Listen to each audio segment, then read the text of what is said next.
மசாலா பொருள் எதுவுமே சேர்க்காம சிம்பிளாக செய்யக்கூடிய முட்டை கார குழம்பு எப்படி பண்ணலான்னு பார்க்கலாம். பிகினர்ஸ் கூட ஈஸியாக செஞ்சிடலாம். அதுக்கு ஒரு பேனில் 4 டேபிள் ஸ்பூன் எண்ணெய், அரை டீஸ்பூன் கடுகு சீரகம், கொஞ்சமாக கருவேப்பிலை, 1-2 இடித்த 10 பல் பூண்டு, பொடியை கட் பண்ண அரை கப் சின்ன வெங்காயம் சேர்த்துட்டு நல்லா வதக்கி விட்டுக்கலாம். வெங்காயம் நல்லா வதங்கினோடனே பொடியை கட் பண்ண ஒரு பெரிய தக்காளி, தேவையான உப்பு சேர்த்துட்டு தக்காளி நல்லா மசிற அளவுக்கு வதக்கி விட்டுக்கோங்க.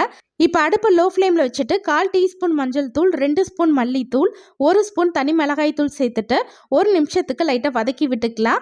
மசாலாவோட பச்சை வாசனை போயிட்டு இப்போ நல்லா எண்ணெய் பிரிஞ்சு வருது. இந்த ஸ்டேஜில் ஒரு சின்ன லெமன் சைஸ் புளியை ஊற வச்சு கரைச்சி வச்சுருக்கேன். அது இது கூட சேர்த்துட்டு இது கூடவே 2 கப் தண்ணி சேர்த்துக்கோங்க. ஒரு 10 நிமிஷத்துக்கு குழம்பு நல்லா கொதிக்கட்டும். அதுக்கப்புறம் முட்டை சேர்த்துக்கலாம். நான் இன்றைக்கி 5 முட்டை சேர்த்துக்கிறேன். உங்களுக்கு வேணும்னா 6 முட்டை கூட சேர்த்துக்கோங்க. லாஸ்ட்டாக கொஞ்சமாக கொத்தமல்லி தூவிட்டு லோ ஃப்ளேமில் ஒரு 5 நிமிஷத்துக்கு முட்டை நல்லா வெந்து வரட்டும். இப்போ முட்டை நல்லா வெந்துருச்சு. இப்போ அடுப்பு ஆஃப் பண்ணிவிட்டு நல்லா சூடான சாதம் கூட சர்வ் பண்ணுங்க.